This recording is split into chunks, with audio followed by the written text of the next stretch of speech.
Hey guys, what's up? My name is MindMelt, and today we are looking at how to make a G-Portal server for Valheim. You can make a server, it just is quick and easy as like 3 minutes. So you can make all different types of game servers. They have, like, I'm most familiar with Arc servers, but they've got Astroneer, they've got Battlefield 3, 4, they've got Counter-Strike, they've got like all kinds of stuff on here. Minecraft, there's like all kinds of different ones. So make sure you check this out. You basically just go to your web browser, you type in g-portal.com. Type in g-portal.com. You go here, and then you can look at your game servers. You can look at voice servers. You can do voice servers for different ones, and they'll have news, wiki, forum, game studios, case studies. Let's look at game servers. We're gonna click on Valheim, and what we're gonna do is we're gonna order a server for 10 slots. We're gonna pick whatever location is closest to you. It's auto selected in Washington, D.C. I'm gonna go ahead and go with that. And then it's $1.40 per slot, or $14 a month. There's no like extra cost or anything like that. It's 14 bucks a month. So 30 days, 10 slots means you can have 10 people on there. So what's gonna happen is we're gonna click on order now. Select the number of slots. You could come in here and you could say you wanted 50 slots if you wanted to. If you wanted to support 50 friends. We're going to go with the lowest here, which is 10. We're going to select a duration of 30 days. After that, it's going to renew if you set it up for that. We're going to pick our location, which is Washington. And they have support tickets via forum, wiki, phone. They have an email. You can contact them a number of different ways. Smooth and easy web interface, maximum flexibility, in 3 minutes to own your own server, and a secure payment. You can pay through PayPal or Ideal. I'm not sure what Ideal is, but that's another form of payment. But you can rent a server in Russia, Japan, Europe, England, all over the place. But we're going to pick Washington, D.C. in the U.S. Continue. Now, I already have a login, so we're going to sign in.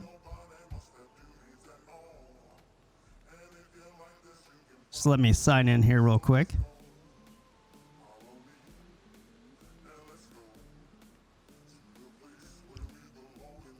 And then I already have a saved payment method that I think we're going to use. But you can select Visa, Amex, MasterCard. You can choose PayPal, PaySafe card. You can pay with credit if you want to. You can actually put credit onto your account and pay like prepaid that way if you would like. I am going to choose PayPal. And we're going to click order now. It's going to redirect you to your PayPal. You click on pay now and it'll say success, your payment has been processed, right? So we're going to click that little box there, and then we're going to go activate now. Okay, so this is going to be how easy it is for you to actually set up the server. I've never done this for Valheim before, so we're going to take a look at this. Product has been activated. Thank you for your order. Start the game cloud and activate your server. Go to the game server configuration. Okay, so we see Valheim, US East. It's given us a status, which is when the last update was. You can repair your server. You can get community support. You can see that we have no active players, nothing going on the CPU or RAM. You can actually monitor your CPU and RAM on the server. And then there is some There is some access data down there that I can't show. But we're going to head over here to the left to basic settings. Okay, settings. You can search for your settings. You've got some layout options. You can delete all of your save games, which we have no save games on this server. And then you can save your settings as you go here. So, VALHEIM server, we're going to call this probably set a password. I'm not going to set a password right now, and I won't leave it unpassworded. So I will go back and put a password in later. World, I'm just going to leave it on world. Admin list. So this is where you need to get your Steam 64 ID. And how you do that is you want to basically open up another tab, type in steamid.io, and then you put in your username. So if you put in your username here and look it up, you'll find your information. So if I put in MindMelt, I can find my Steam 64 ID right here. And I can copy that, put it right here in the admin list. And then there's also a permitted list. Whitelisted players. I'm going to go ahead and copy my thing in there too. You can also ban individual Steam players right here with their Steam 64 ID. Today actually is the VALHEIM Plus mod. You have to download the client mod below and install it. Otherwise, you're not able to connect to your server. For further explanations and settings, please check the official GitHub page. Mod, use at your own risk. So if you install this mod, it's like a building overhaul mod. I want to make a video looking at like what all it does and kind of check it out. It does sound very interesting to me, and you would have to install it on your system. You have to use it at your own risk, back up your character files and things like that before you use it, because we don't know what happens when the game updates and could potentially break that mod. Hopefully nothing would corrupt or anything like that. It just wouldn't work, but you never know. You never know with the stuff like this, because the official mod support, we don't know if they're going to get it. Maybe they haven't planned, or I'm not sure if they've said. But anyway, that is your basic settings there. We're going to go up here and hit save. Then we have configuration files. Looks like we have a permitted list, we have a banned list, we have an admin list, and then we have a VALHEIM Plus config file, which we would have nothing in because we didn't turn that on. Over here on the left, you can see your logs. You can choose different log files in there. Then you have administrative stuff. You can choose to auto update your server, which activates auto update, which will restart your game server automatically when there's a new game update. I'm going to decide to turn that off. You can leave that on or off. Hello, my name is Mr. Maintenance. Just refresh. I'm going to save that again. Okay, so you can go in here and actually set up like a daily, weekly, or monthly restart schedule and tell it to restart on a certain time of the day. So let's see. So like this is midnight. Let's see, at like 1700 hours, we're going to do a restart.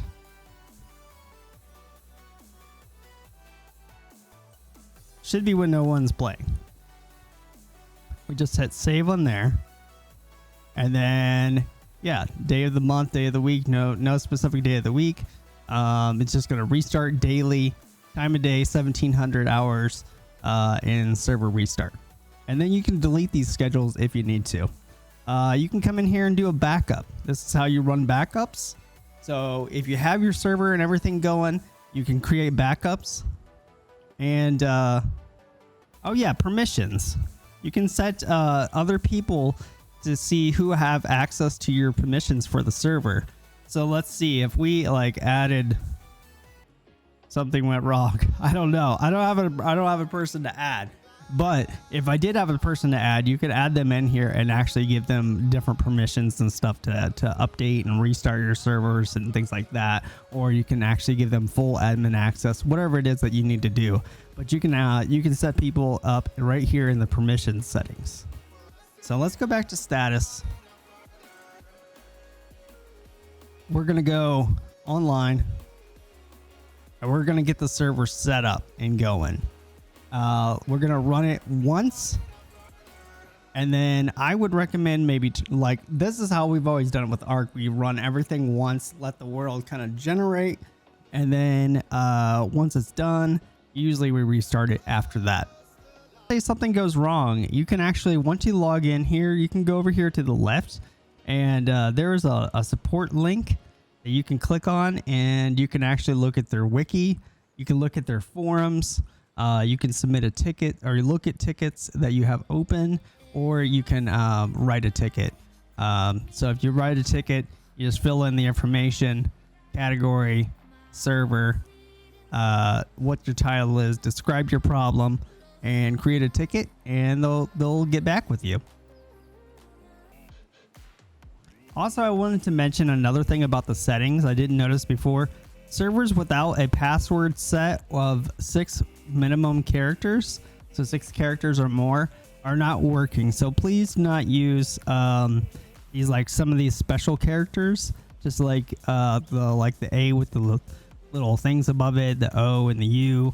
I don't know what those are called, but don't use those. But make sure you put in a password of 6 or more. And I think actually if you don't put anything in, it will automatically generate a password for you. So you got your server all up and running. Now what? Basically you want to come up here and take your IP address and your query port.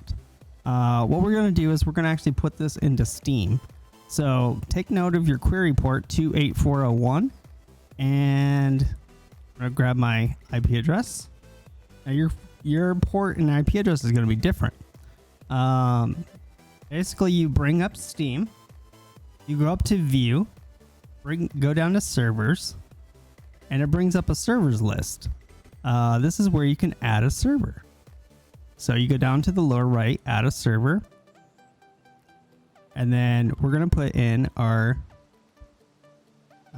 28401.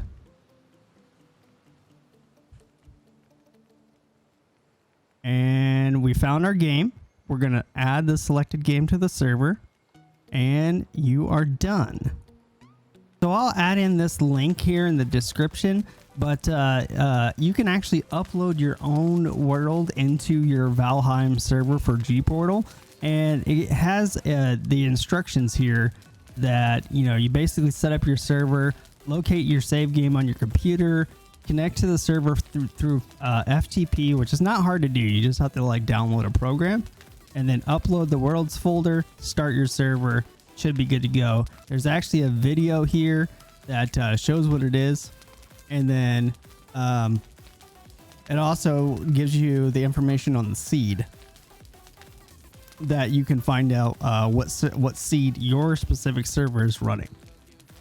Okay, so once you got your IP and everything set up in there, you can actually come in here to the game, click on start, click on join game, join IP address, and you can put in your IP,